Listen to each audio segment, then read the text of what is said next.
Daniel chapter 1. During the 3rd year of King Jehoiakim's reign in Judah, King Nebuchadnezzar of Babylon came to Jerusalem and besieged it.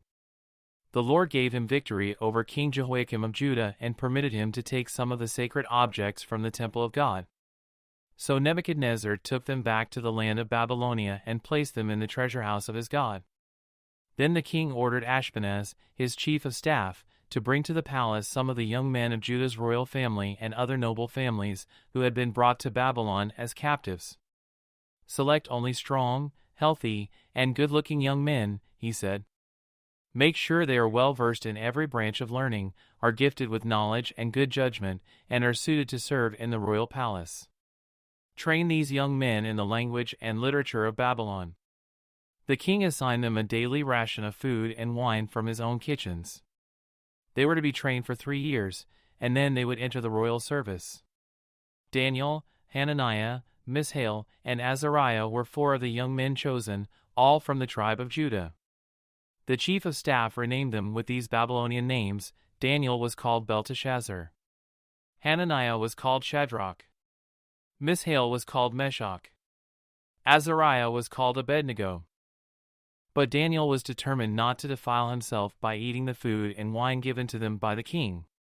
He asked the chief of staff for permission not to eat these unacceptable foods. Now God had given the chief of staff both respect and affection for Daniel. But he responded, I am afraid of my lord the king, who has ordered that you eat this food and wine. If you become pale and thin compared to the other youths your age, I am afraid the king will have me beheaded. Daniel spoke with the attendant who had been appointed by the chief of staff to look after Daniel, Hananiah, Mishael, and Azariah. Please test us for 10 days on a diet of vegetables and water, Daniel said. At the end of the 10 days, see how we look compared to the other young men who are eating the king's food. Then make your decision in light of what you see. The attendant agreed to Daniel's suggestion and tested them for 10 days. At the end of the 10 days, Daniel and his 3 friends looked healthier and better nourished than the young men who had been eating the food assigned by the king. So after that, the attendant fed them only vegetables instead of the food and wine provided for the others. God gave these 4 young men an unusual aptitude for understanding every aspect of literature and wisdom. And God gave Daniel the special ability to interpret the meanings of visions and dreams. When the training period ordered by the king was completed, the chief of staff brought all the young men to King Nebuchadnezzar.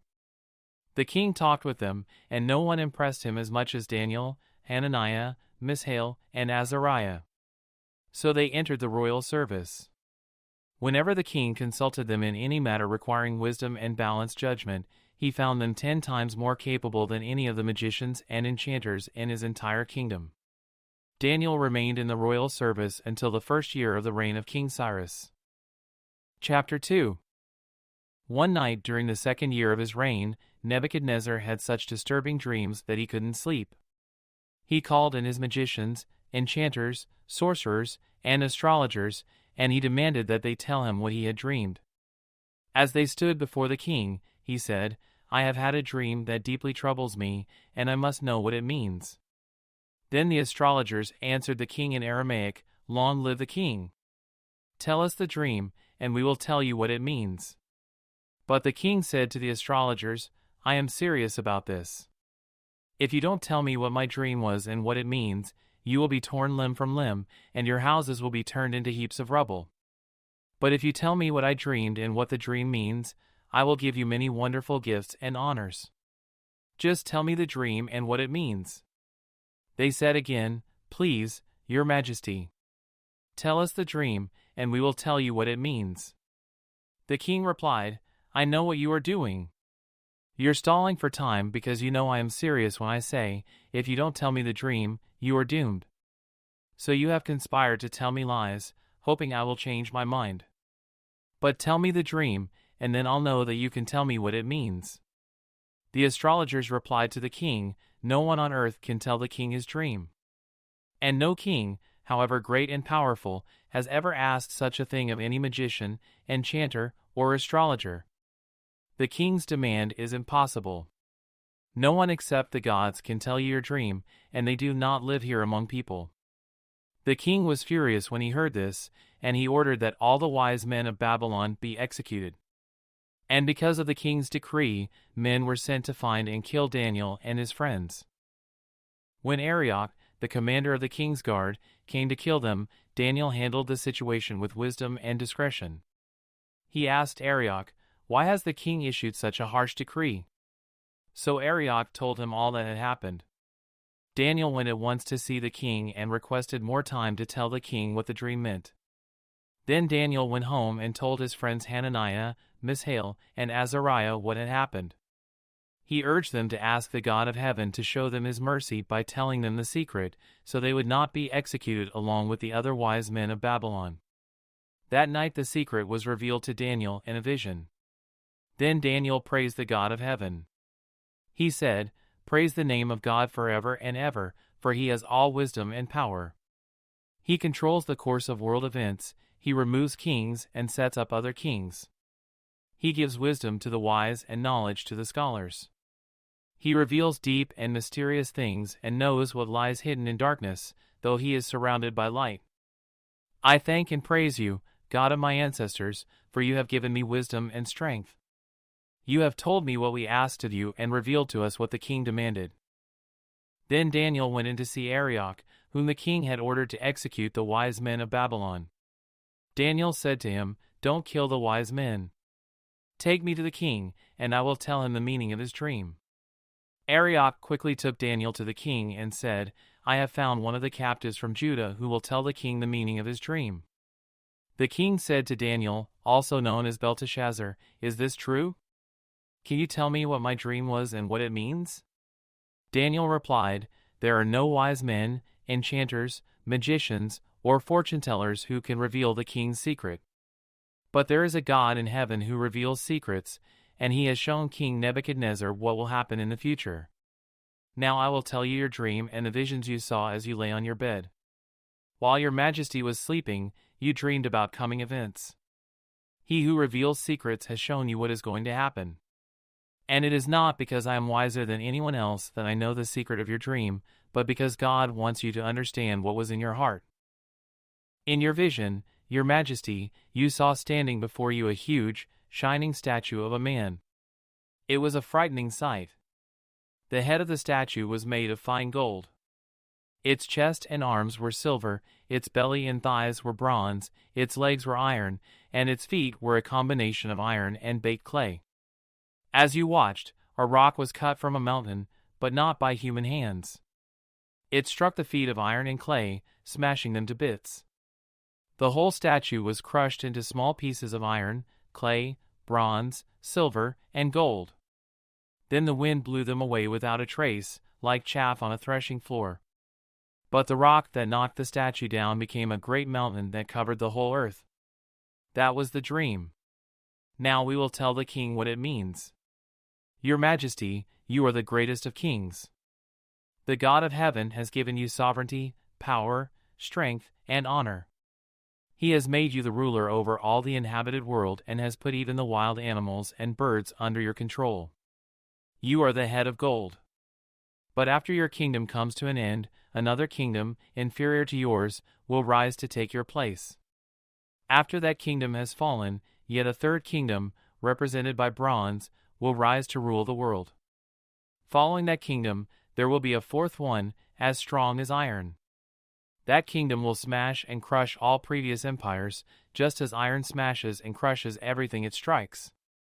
The feet and toes you saw were a combination of iron and baked clay, showing that this kingdom will be divided. Like iron mixed with clay, it will have some of the strength of iron. But while some parts of it will be as strong as iron, other parts will be as weak as clay. This mixture of iron and clay also shows that these kingdoms will try to strengthen themselves by forming alliances with each other through intermarriage. But they will not hold together, just as iron and clay do not mix. During the reigns of those kings, the God of heaven will set up a kingdom that will never be destroyed or conquered. It will crush all these kingdoms into nothingness, and it will stand forever. That is the meaning of the rock cut from the mountain, though not by human hands, that crushed to pieces the statue of iron, bronze, clay, silver, and gold. The great God was showing the king what will happen in the future. The dream is true, and its meaning is certain. Then King Nebuchadnezzar threw himself down before Daniel and worshipped him, and he commanded his people to offer sacrifices and burn sweet incense before him. The king said to Daniel, "Truly, your God is the greatest of gods, the Lord over kings, a revealer of mysteries, for you have been able to reveal this secret." Then the king appointed Daniel to a high position and gave him many valuable gifts. He made Daniel ruler over the whole province of Babylon, as well as chief over all his wise men. At Daniel's request, the king appointed Shadrach, Meshach, and Abednego to be in charge of all the affairs of the province of Babylon, while Daniel remained in the king's court. Chapter 3. King Nebuchadnezzar made a gold statue 90 feet tall and 9 feet wide and set it up on the plain of Dura in the province of Babylon. Then he sent messages to the high officers, officials, governors, advisors, treasurers, judges, magistrates, and all the provincial officials to come to the dedication of the statue he had set up. So all these officials came and stood before the statue King Nebuchadnezzar had set up. Then a herald shouted out, "People of all races and nations and languages, listen to the king's command. When you hear the sound of the horn, flute, zither, lyre, harp, pipes, and other musical instruments, bow to the ground to worship King Nebuchadnezzar's gold statue. Anyone who refuses to obey will immediately be thrown into a blazing furnace." So at the sound of the musical instruments, all the people, whatever their race or nation or language, bowed to the ground and worshipped the gold statue that King Nebuchadnezzar had set up. But some of the astrologers went to the king and informed on the Jews. They said to King Nebuchadnezzar, "Long live the king! You issued a decree requiring all the people to bow down and worship the gold statue when they hear the sound of the horn, flute, zither, lyre, harp, pipes, and other musical instruments. That decree also states that those who refuse to obey must be thrown into a blazing furnace. But there are some Jews, Shadrach, Meshach, and Abednego, whom you have put in charge of the province of Babylon. They pay no attention to you, your majesty. They refuse to serve your gods and do not worship the gold statue you have set up." Then Nebuchadnezzar flew into a rage and ordered that Shadrach, Meshach, and Abednego be brought before him. When they were brought in, Nebuchadnezzar said to them, "Is it true, Shadrach, Meshach, and Abednego, that you refuse to serve my gods or to worship the gold statue I have set up? I will give you one more chance to bow down and worship the statue I have made when you hear the sound of the musical instruments. But if you refuse, you will be thrown immediately into the blazing furnace. And then what God will be able to rescue you from my power?" Shadrach, Meshach, and Abednego replied, "O Nebuchadnezzar, we do not need to defend ourselves before you. If we are thrown into the blazing furnace, the God whom we serve is able to save us. He will rescue us from your power, your majesty. But even if he doesn't, we want to make it clear to you, your majesty, that we will never serve your gods or worship the gold statue you have set up." Nebuchadnezzar was so furious with Shadrach, Meshach, and Abednego that his face became distorted with rage. He commanded that the furnace be heated 7 times hotter than usual. Then he ordered some of the strongest men of his army to bind Shadrach, Meshach, and Abednego and throw them into the blazing furnace. So they tied them up and threw them into the furnace, fully dressed in their pants, turbans, robes, and other garments. And because the king, in his anger, had demanded such a hot fire in the furnace, the flames killed the soldiers as they threw the 3 men in. So Shadrach, Meshach, and Abednego, securely tied, fell into the roaring flames. But suddenly Nebuchadnezzar jumped up in amazement and exclaimed to his advisers, "Didn't we tie up 3 men and throw them into the furnace?" "Yes, your majesty, we certainly did," they replied. "Look!" Nebuchadnezzar shouted. "I see 4 men, unbound, walking around in the fire unharmed. And the 4th looks like a god." Then Nebuchadnezzar came as close as he could to the door of the flaming furnace and shouted, "Shadrach, Meshach, and Abednego, servants of the Most High God, come out. Come here." So Shadrach, Meshach, and Abednego stepped out of the fire. Then the high officers, officials, governors, and advisers crowded around them and saw that the fire had not touched them. Not a hair on their heads was singed, and their clothing was not scorched. They didn't even smell of smoke. Then Nebuchadnezzar said, "Praise to the God of Shadrach, Meshach, and Abednego." He sent his angel to rescue his servants who trusted in him. They defied the king's command and were willing to die rather than serve or worship any god except their own God. Therefore, I make this decree: if any people, whatever their race or nation or language, speak a word against the God of Shadrach, Meshach, and Abednego, they will be torn limb from limb, and their houses will be turned into heaps of rubble. There is no other God who can rescue like this. Then the king promoted Shadrach, Meshach, and Abednego to even higher positions in the province of Babylon. Chapter 4. King Nebuchadnezzar sent this message to the people of every race and nation and language throughout the world: peace and prosperity to you. I want you all to know about the miraculous signs and wonders the Most High God has performed for me. How great are his signs, how powerful his wonders! His kingdom will last forever, his rule through all generations. I, Nebuchadnezzar, was living in my palace in comfort and prosperity. But one night I had a dream that frightened me. I saw visions that terrified me as I lay in my bed.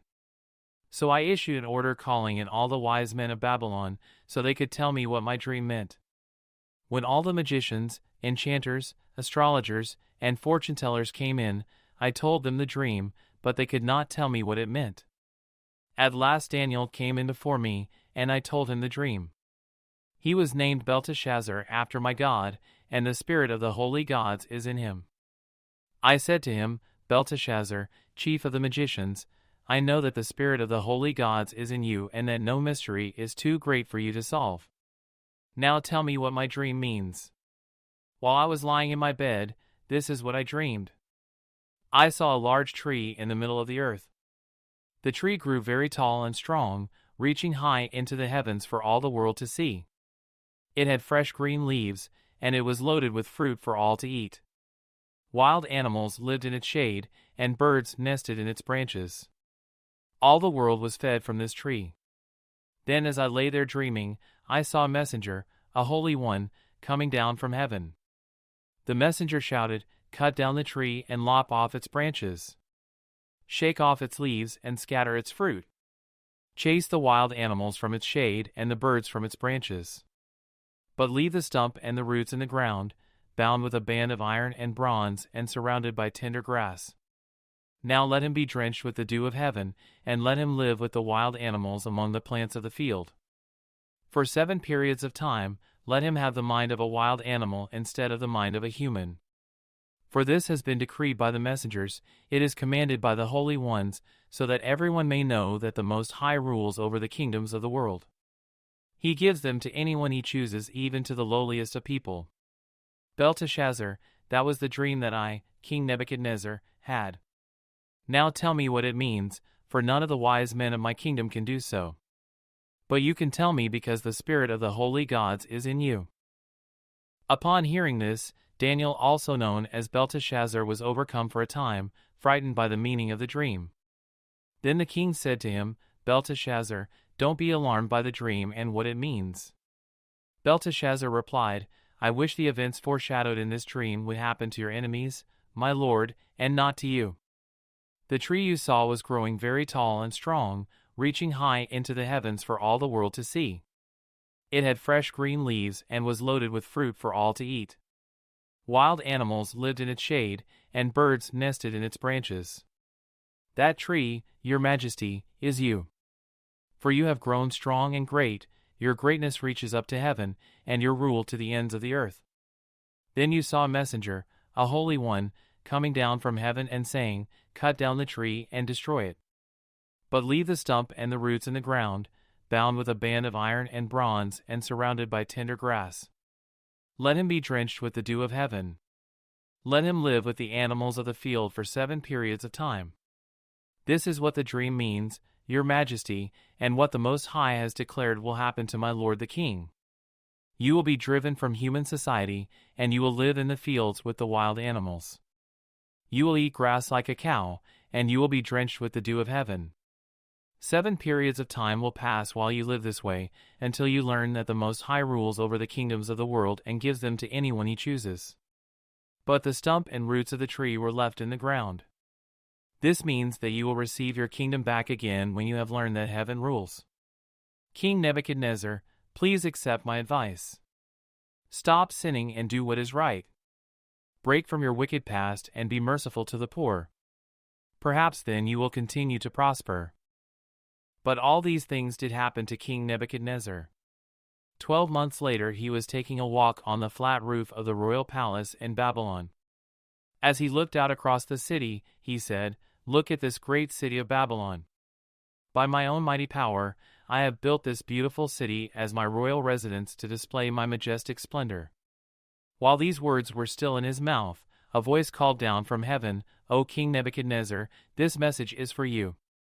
You are no longer ruler of this kingdom. You will be driven from human society. You will live in the fields with the wild animals, and you will eat grass like a cow. 7 periods of time will pass while you live this way, until you learn that the Most High rules over the kingdoms of the world and gives them to anyone he chooses." That same hour the judgment was fulfilled, and Nebuchadnezzar was driven from human society. He ate grass like a cow, and he was drenched with the dew of heaven. He lived this way until his hair was as long as eagle's feathers and his nails were like birds' claws. After this time had passed, I, Nebuchadnezzar, looked up to heaven. My sanity returned, and I praised and worshipped the Most High and honored the One who lives forever. His rule is everlasting, and his kingdom is eternal. All the people of the earth are nothing compared to him. He does as he pleases among the angels of heaven and among the people of the earth. No one can stop him or say to him, "What do you mean by doing these things?" When my sanity returned to me, so did my honor and glory and kingdom. My advisors and nobles sought me out, and I was restored as head of my kingdom, with even greater honor than before. Now I, Nebuchadnezzar, praise and glorify and honor the King of heaven. All his acts are just and true, and he is able to humble the proud. Chapter 5.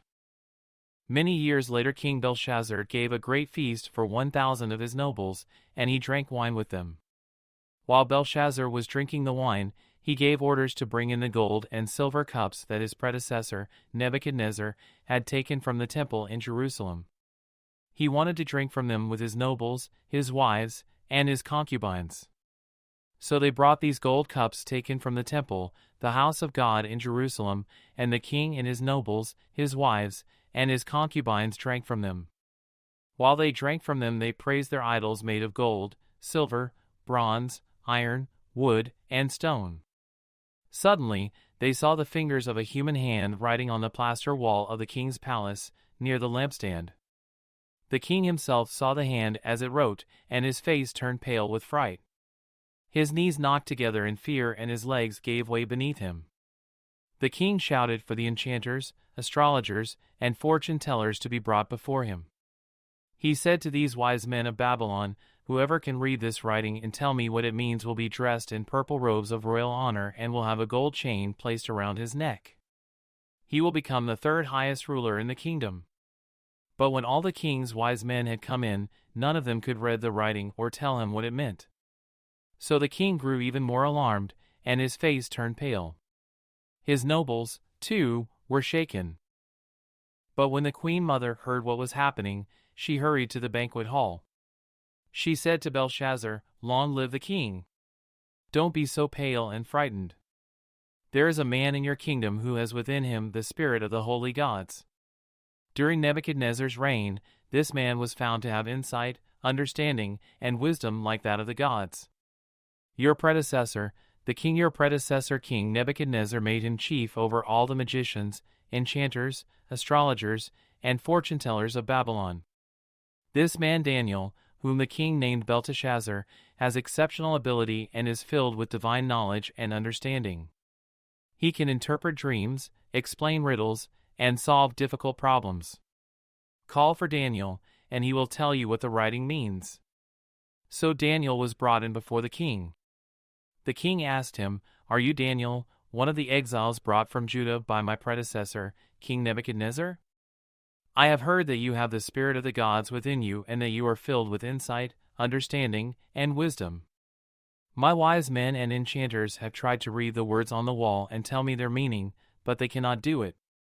I am told that you can give interpretations and solve difficult problems. If you can read these words and tell me their meaning, you will be clothed in purple robes of royal honor, and you will have a gold chain placed around your neck. You will become the third highest ruler in the kingdom. Daniel answered the king, "Keep your gifts or give them to someone else, but I will tell you what the writing means. Your Majesty, the Most High God gave sovereignty, majesty, glory, and honor to your predecessor, Nebuchadnezzar. He made him so great that people of all races and nations and languages trembled before him in fear. He killed those he wanted to kill and spared those he wanted to spare. He honored those he wanted to honor and disgraced those he wanted to disgrace. But when his heart and mind were puffed up with arrogance, he was brought down from his royal throne and stripped of his glory. He was driven from human society. He was given the mind of a wild animal, and he lived among the wild donkeys. He ate grass like a cow, and he was drenched with the dew of heaven, until he learned that the Most High God rules over the kingdoms of the world and appoints anyone he desires to rule over them. You are his successor, O Belshazzar, and you knew all this, yet you have not humbled yourself. For you have proudly defied the Lord of heaven and have had these cups from his temple brought before you. You and your nobles and your wives and concubines have been drinking wine from them while praising gods of silver, gold, bronze, iron, wood, and stone gods that neither see nor hear nor know anything at all. But you have not honored the God who gives you the breath of life and controls your destiny. So God has sent this hand to write this message. This is the message that was written, mean, tekel, and parsin. This is what these words means number. God has numbered the days of your reign and has brought it to an end. Means weight, you have been weighed on the balances and have not measured up. Means your kingdom has been divided and given to the Medes and Persians. Then at Belshazzar's command, Daniel was dressed in purple robes, a gold chain was hung around his neck, and he was proclaimed the third highest ruler in the kingdom. That very night Belshazzar, the Babylonian king, was killed. And Darius the Mede took over the kingdom at the age of 62. Chapter 6. Darius the Mede decided to divide the kingdom into 120 provinces, and he appointed a high officer to rule over each province. The king also chose Daniel and 2 others as administrators to supervise the high officers and protect the king's interests. Daniel soon proved himself more capable than all the other administrators and high officers. Because of Daniel's great ability, the king made plans to place him over the entire empire. Then the other administrators and high officers began searching for some fault in the way Daniel was handling government affairs, but they couldn't find anything to criticize or condemn. He was faithful, always responsible, and completely trustworthy. So they concluded, our only chance of finding grounds for accusing Daniel will be in connection with the rules of his religion. So the administrators and high officers went to the king and said, "Long live King Darius. We are all in agreement, we administrators, officials, high officers, advisors, and governors, that the king should make a law that will be strictly enforced. Give orders that for the next 30 days any person who prays to anyone, divine or human except to you, your Majesty, will be thrown into the den of lions. And now, your Majesty, issue and sign this law so it cannot be changed, an official law of the Medes and Persians that cannot be revoked." So King Darius signed the law. But when Daniel learned that the law had been signed, he went home and knelt down as usual in his upstairs room, with its windows open toward Jerusalem. He prayed 3 times a day, just as he had always done, giving thanks to his God. Then the officials went together to Daniel's house and found him praying and asking for God's help. So they went straight to the king and reminded him about his law. "Did you not sign a law that for the next 30 days any person who prays to anyone, divine or human except to you, your Majesty, will be thrown into the den of lions?" "Yes," the king replied, "that decision stands. It is an official law of the Medes and Persians that cannot be revoked." Then they told the king, "That man Daniel, one of the captives from Judah, is ignoring you and your law. He still prays to his God 3 times a day." Hearing this, the king was deeply troubled, and he tried to think of a way to save Daniel. He spent the rest of the day looking for a way to get Daniel out of this predicament. In the evening the men went together to the king and said, "Your Majesty, you know that according to the law of the Medes and the Persians, no law that the king signs can be changed." So at last the king gave orders for Daniel to be arrested and thrown into the den of lions. The king said to him, "May your God, whom you serve so faithfully, rescue you." A stone was brought and placed over the mouth of the den. The king sealed the stone with his own royal seal and the seals of his nobles, so that no one could rescue Daniel. Then the king returned to his palace and spent the night fasting. He refused his usual entertainment and couldn't sleep at all that night. Very early the next morning, the king got up and hurried out to the lion's den. When he got there, he called out in anguish, "Daniel, servant of the living God, was your God, whom you served so faithfully, able to rescue you from the lions?" Daniel answered, "Long live the king! My God sent his angel to shut the lion's mouth so that they would not hurt me, for I have been found innocent in his sight. And I have not wronged you, your Majesty." The king was overjoyed and ordered that Daniel be lifted from the den. Not a scratch was found on him, for he had trusted in his God. Then the king gave orders to arrest the men who had maliciously accused Daniel. He had them thrown into the lion's den, along with their wives and children. The lions leaped on them and tore them apart before they even hit the floor of the den. Then King Darius sent this message to the people of every race and nation and language throughout the world: "Peace and prosperity to you. I decree that everyone throughout my kingdom should tremble with fear before the God of Daniel. For he is the living God, and he will endure forever. His kingdom will never be destroyed, and his rule will never end.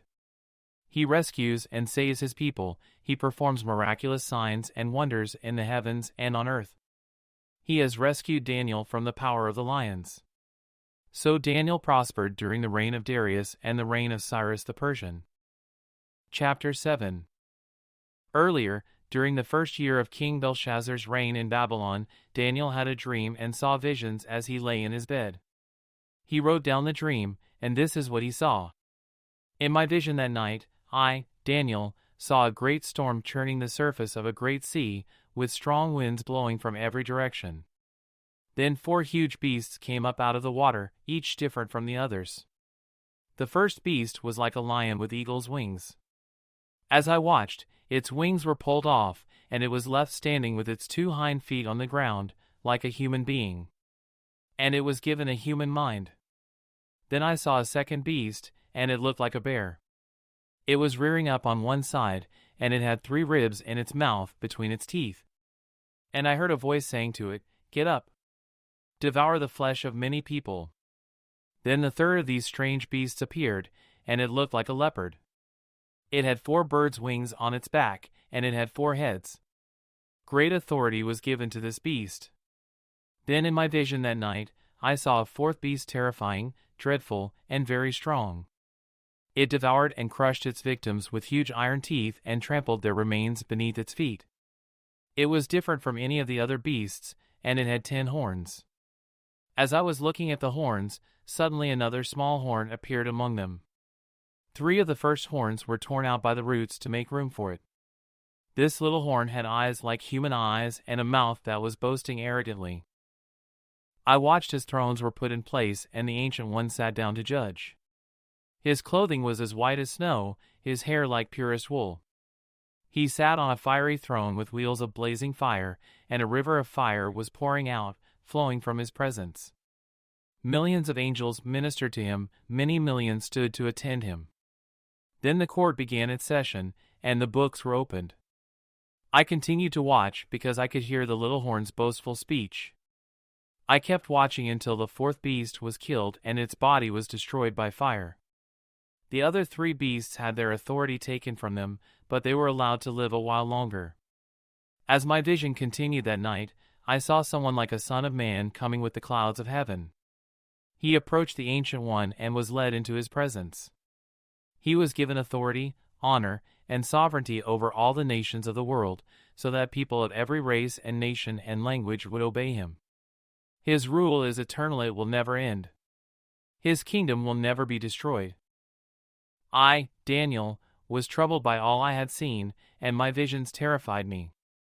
So I approached one of those standing beside the throne and asked him what it all meant. He explained it to me like this: these 4 huge beasts represent 4 kingdoms that will arise from the earth. But in the end, the holy people of the Most High will be given the kingdom, and they will rule forever and ever. Then I wanted to know the true meaning of the 4th beast, the one so different from the others and so terrifying. It had devoured and crushed its victims with iron teeth and bronze claws, trampling their remains beneath its feet. I also asked about the 10 horns on the 4th beast's head and the little horn that came up afterward and destroyed 3 of the other horns. This horn had seemed greater than the others, and it had human eyes and a mouth that was boasting arrogantly. As I watched, this horn was waging war against God's holy people and was defeating them, until the Ancient One, the Most High, came and judged in favor of his holy people. Then the time arrived for the holy people to take over the kingdom. Then he said to me, "This 4th beast is the 4th world power that will rule the earth. It will be different from all the others. It will devour the whole world, trampling and crushing everything in its path. Its 10 horns are 10 kings who will rule that empire. Then another king will arise, different from the other 10, who will subdue 3 of them. He will defy the Most High and oppress the holy people of the Most High. He will try to change their sacred festivals and laws, and they will be placed under his control for a time, times, and half a time. But then the court will pass judgment, and all his power will be taken away and completely destroyed. Then the sovereignty, power, and greatness of all the kingdoms under heaven will be given to the holy people of the Most High. His kingdom will last forever, and all rulers will serve and obey him." That was the end of the vision. I, Daniel, was terrified by my thoughts, and my face was pale with fear, but I kept these things to myself. Chapter 8. During the 3rd year of King Belshazzar's reign, I, Daniel, saw another vision, following the one that had already appeared to me. In this vision I was at the fortress of Susa, in the province of Elam, standing beside the Ulai River. As I looked up, I saw a ram with 2 long horns standing beside the river. One of the horns was longer than the other, even though it had grown later than the other one. The ram butted everything out of his way to the west, to the north, and to the south, and no one could stand against him or help his victims. He did as he pleased and became very great. While I was watching, suddenly a male goat appeared from the west, crossing the land so swiftly that he didn't even touch the ground. This goat, which had one very large horn between its eyes, headed toward the 2-horned ram that I had seen standing beside the river, rushing at him in a rage. The goat charged furiously at the ram and struck him, breaking off both his horns. Now the ram was helpless, and the goat knocked him down and trampled him. No one could rescue the ram from the goat's power. The goat became very powerful. But at the height of his power, his large horn was broken off. In the large horn's place grew 4 prominent horns pointing in the 4 directions of the earth. Then from one of the prominent horns came a small horn whose power grew very great. It extended toward the south and the east and toward the glorious land of Israel. Its power reached to the heavens, where it attacked the heavenly army, throwing some of the heavenly beings and some of the stars to the ground and trampling them. It even challenged the commander of heaven's army by canceling the daily sacrifices offered to him and by destroying his temple. The army of heaven was restrained from responding to this rebellion. So the daily sacrifice was halted, and truth was overthrown. The horn succeeded in everything it did. Then I heard 2 holy ones talking to each other. One of them asked, "How long will the events of this vision last? How long will the rebellion that causes desecration stop the daily sacrifices? How long will the temple and heaven's army be trampled on?" The other replied, "It will take 2,300 evenings and mornings, then the temple will be made right again." As I, Daniel, was trying to understand the meaning of this vision, someone who looked like a man stood in front of me. And I heard a human voice calling out from the Ulai River, "Gabriel, tell this man the meaning of his vision." As Gabriel approached the place where I was standing, I became so terrified that I fell with my face to the ground. "Son of man," he said, "you must understand that the events you have seen in your vision relate to the time of the end." While he was speaking, I fainted and lay there with my face to the ground. But Gabriel roused me with a touch and helped me to my feet. Then he said, I am here to tell you what will happen later in the time of wrath. What you have seen pertains to the very end of time. The two-horned ram represents the kings of Media and Persia. The shaggy male goat represents the king of Greece, and the large horn between his eyes represents the first king of the Greek Empire. The four prominent horns that replace the one large horn show that the Greek Empire will break into four kingdoms, but none as great as the first.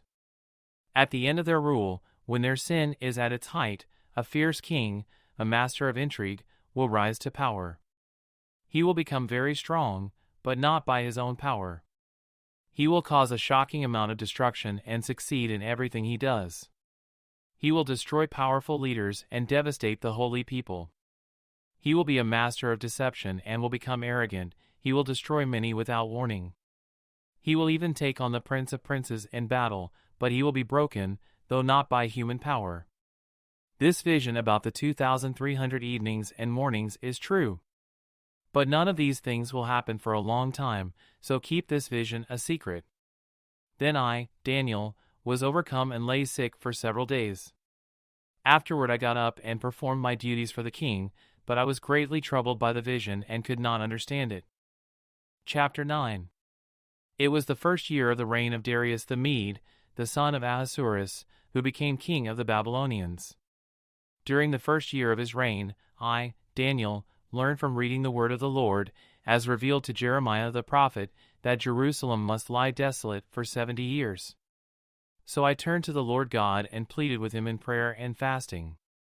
I also wore rough burlap and sprinkled myself with ashes. I prayed to the Lord my God and confessed, O Lord, you are a great and awesome God. You always fulfill your covenant and keep your promises of unfailing love to those who love you and obey your commands. 5. But we have sinned and done wrong. We have rebelled against you and scorned your commands and regulations. We have refused to listen to your servants the prophets, who spoke on your authority to our kings and princes and ancestors and to all the people of the land.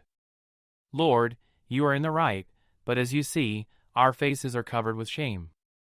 This is true of all of us, including the people of Judah and Jerusalem and all Israel, scattered near and far, wherever you have driven us because of our disloyalty to you.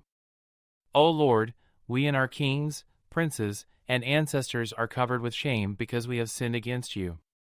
But the Lord our God is merciful and forgiving, even though we have rebelled against him.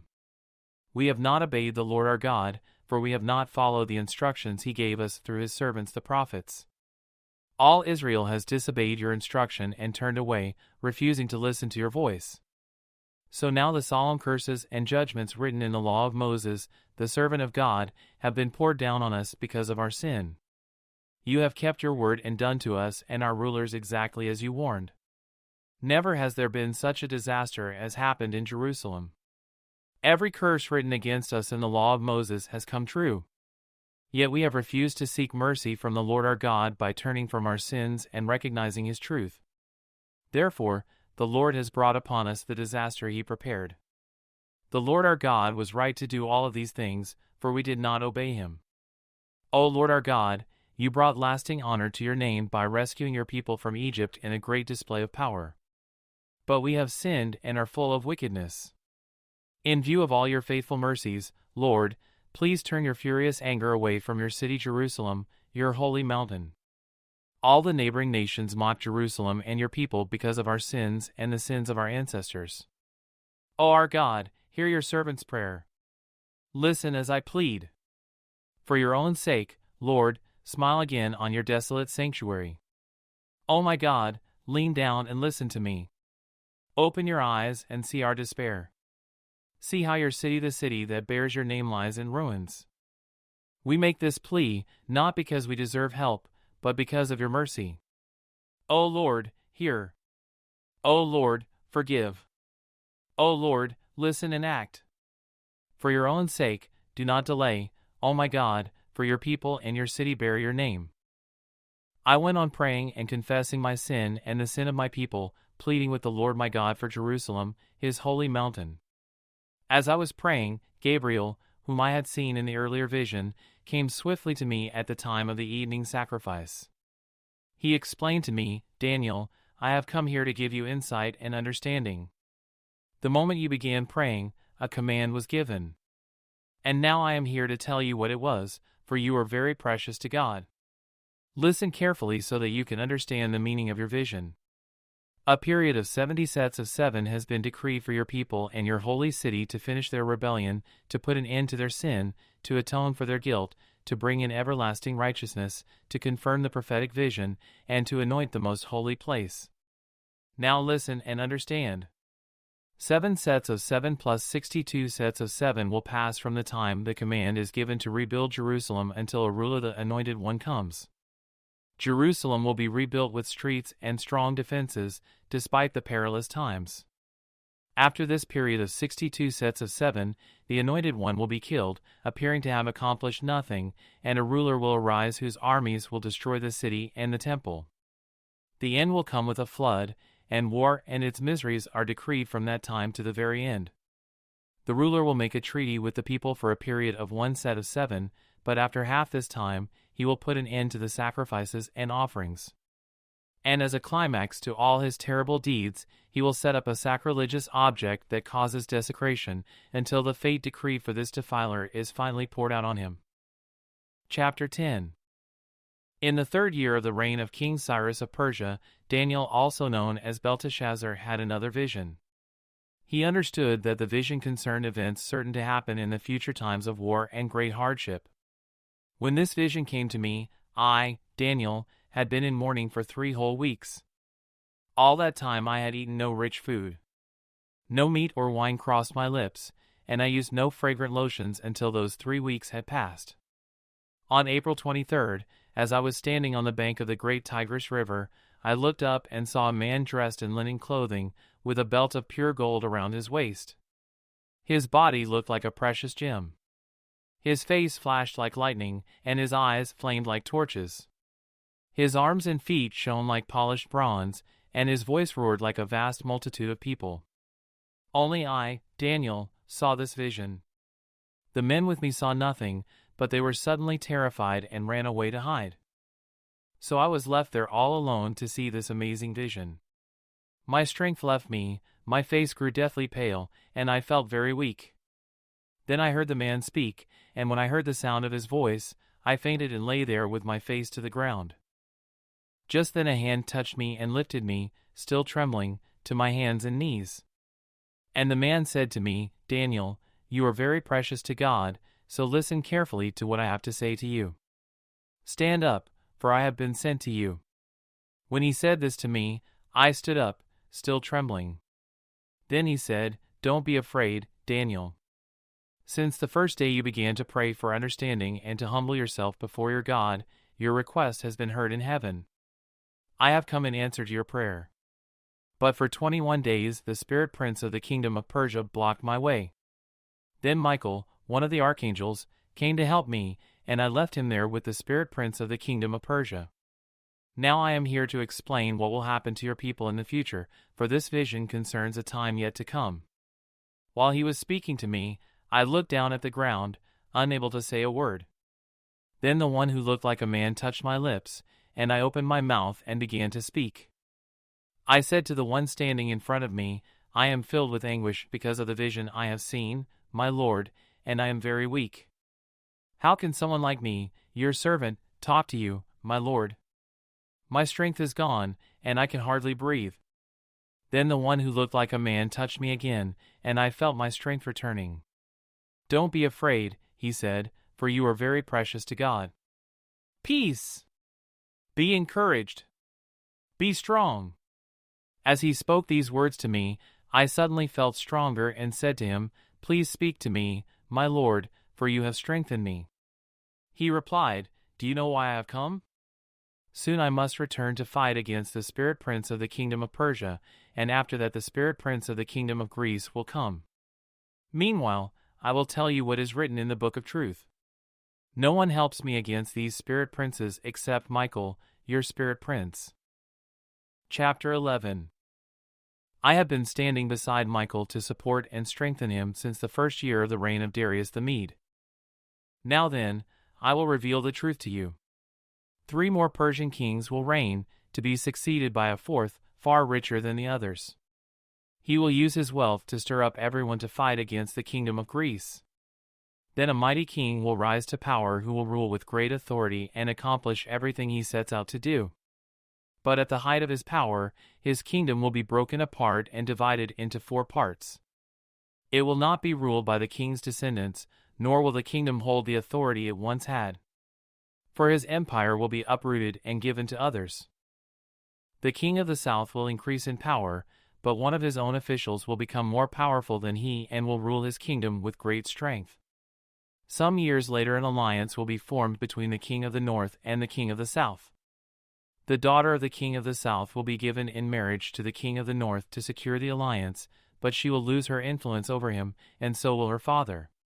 She will be abandoned along with her supporters. But when one of her relatives becomes king of the south, he will raise an army and enter the fortress of the king of the north and defeat him. When he returns to Egypt, he will carry back their idols with him, along with priceless articles of gold and silver. For some years afterward he will leave the king of the north alone. Later the king of the north will invade the realm of the king of the south, but will soon return to his own land. However, the sons of the king of the north will assemble a mighty army that will advance like a flood and carry the battle as far as the enemy's fortress. Then, in a rage, the king of the south will rally against the vast forces assembled by the king of the north and will defeat them. After the enemy army is swept away, the king of the south will be filled with pride and will execute many thousands of his enemies. But his success will be short-lived. A few years later the king of the north will return with a fully equipped army far greater than before. At that time there will be a general uprising against the king of the south. Violent men among your own people will join them in fulfillment of this vision, but they will not succeed. Then the king of the north will come and lay siege to a fortified city and capture it. The best troops of the south will not be able to stand in the face of the onslaught.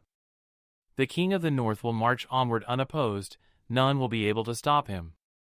He will pause in the glorious land of Israel, intent on destroying it. He will make plans to come with the might of his entire kingdom and will form an alliance with the king of the south.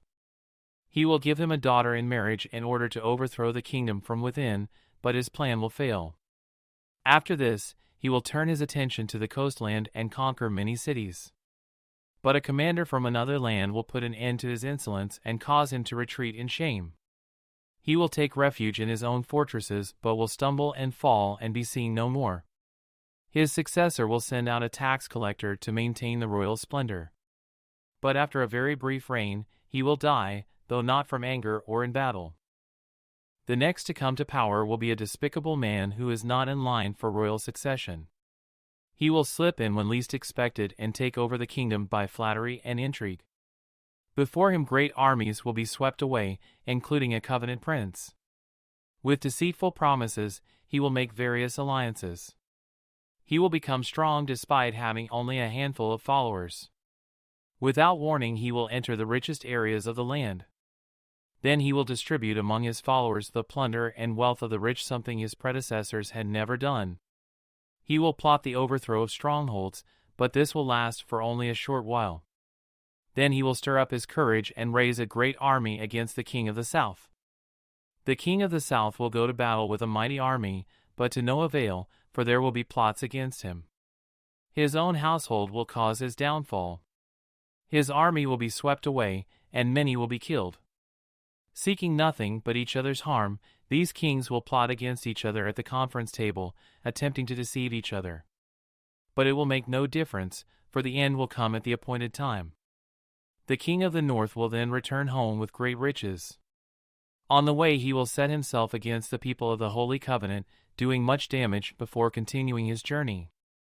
Then, at the appointed time, he will once again invade the south, but this time the result will be different.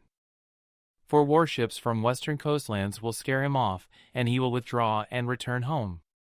But he will vent his anger against the people of the Holy Covenant and reward those who forsake the covenant. His army will take over the temple fortress, pollute the sanctuary, put a stop to the daily sacrifices, and set up the sacrilegious object that causes desecration. He will flatter and win over those who have violated the covenant. But the people who know their God will be strong and will resist him. Wise leaders will give instruction to many, but these teachers will die by fire and sword, or they will be jailed and robbed. During these persecutions, little help will arrive, and many who join them will not be sincere. And some of the wise will fall victim to persecution. In this way, they will be refined and cleansed and made pure until the time of the end, for the appointed time is still to come. The king will do as he pleases, exalting himself and claiming to be greater than every god, even blaspheming the God of gods.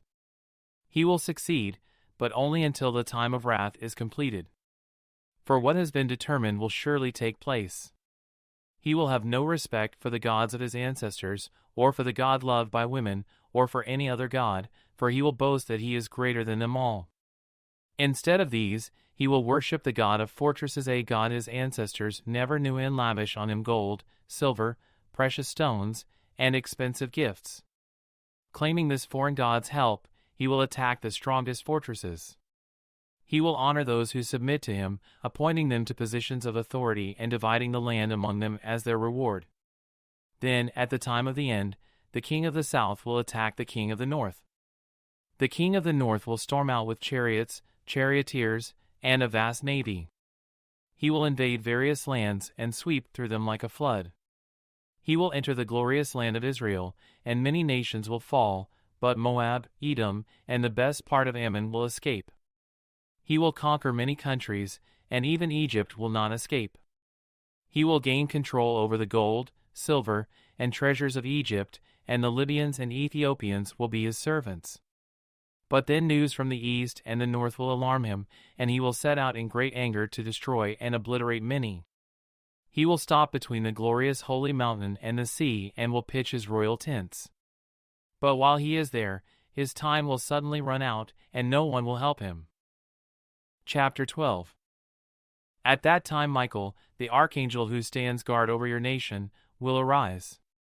Then there will be a time of anguish greater than any since nations first came into existence. But at that time every one of your people whose name is written in the book will be rescued. Many of those whose bodies lie dead and buried will rise up, some to everlasting life and some to shame and everlasting disgrace.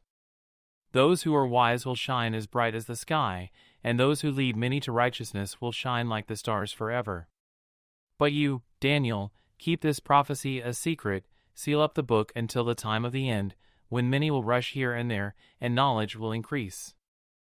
Then I, Daniel, looked and saw two others standing on opposite banks of the river. One of them asked the man dressed in linen, who was now standing above the river, "How long will it be until these shocking events are over?" The man dressed in linen, who was standing above the river, raised both his hands toward heaven and took a solemn oath by the one who lives forever, saying, "It will go on for a time, times, and half a time. When the shattering of the holy people has finally come to an end, all these things will have happened." I heard what he said, but I did not understand what he meant. So I asked, "How will all this finally end, my Lord?" But he said, "Go now, Daniel, for what I have said is kept secret and sealed until the time of the end. Many will be purified, cleansed, and refined by these trials. But the wicked will continue in their wickedness, and none of them will understand. Only those who are wise will know what it means. From the time the daily sacrifice is stopped and the sacrilegious object that causes desecration is set up to be worshipped, there will be 1,290 days. And blessed are those who wait and remain until the end of the 1,335 days. As for you, go your way until the end. You will rest, and then, at the end of the days, you will rise again to receive the inheritance set aside for you.